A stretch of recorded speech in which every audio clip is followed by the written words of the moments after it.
It is only Jesus who is completely stable. It is only Jesus who is completely secure.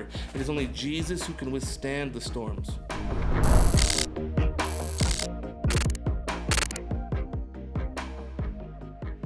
Hey, welcome back to the Matthew devotional. Today we're going to be looking at Matthew chapter 7, specifically in verses 24 through 27. Now, Matthew chapter 7 is Jesus' close to his famous Sermon on the Mount. He's wrapping everything up, all his teachings and everything he was sharing with those who were listening. And he's charging those who were listening to put into practice all the teachings, everything he taught, and then the consequences if not. And so let's jump into verse 24. Verse 24, it says this: "Everyone then who hears these words of mine and does them will be like a wise man who built his house on the rock.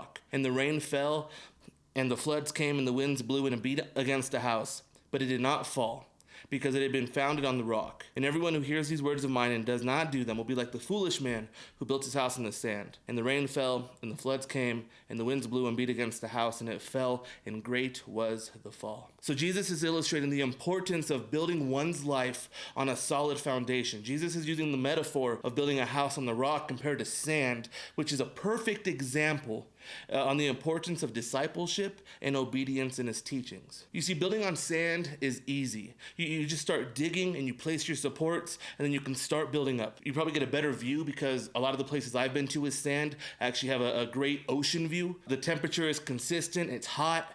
On the other hand, building on solid rock, it's hard. You see, building on rock takes time. It takes hard work, and it takes hours and hours of blood, sweat, and tears. And all that is just pre-work before you can actually start building. A lot of us don't understand that building on the rock is actually most of its prep time before we even get started.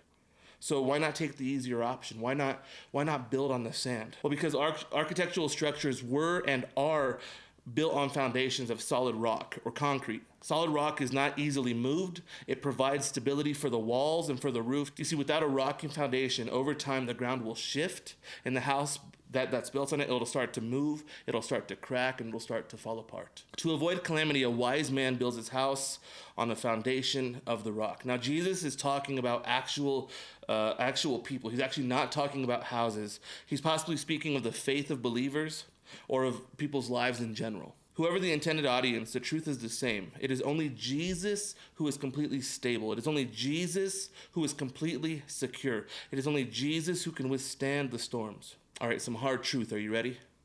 For every person out there, no matter age, no matter social status, no matter financial status, whether you believe in God or not, storms are going to come. Hardships are going to come.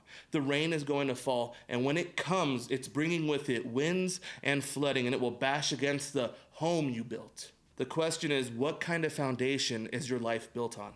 Because if it's not Jesus, then it's not going to stand. And if it's not Jesus, it's not too late. You see, everything else you could possibly build your life on is temporary. Your finances may be able to get you through this storm, but what about the next? Your cleverness may be able to reason you out of the winds and out of the waves. Your cleverness and your wisdom might be able to help you reason yourself out of the storm. But what if a bigger one comes? Now, I'm not saying this to scare you. I actually don't know when your storms are going to be appearing in your life. But I do know that storms are coming. And I do know a person who, if you build your life on him, if you build your foundation on him, who is Jesus, then those storms aren't going to be able to break you. And to the believer, how are you building your foundation?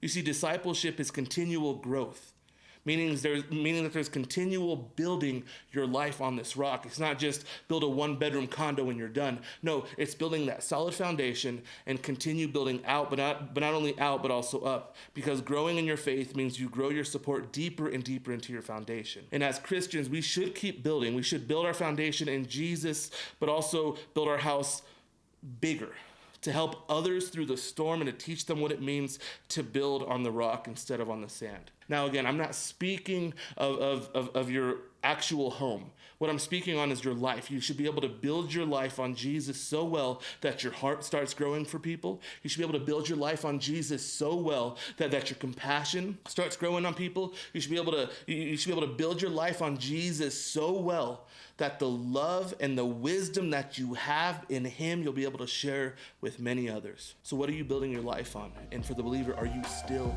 building? Well, I hope today's devotional was helpful. Stay tuned for more. Grace and peace.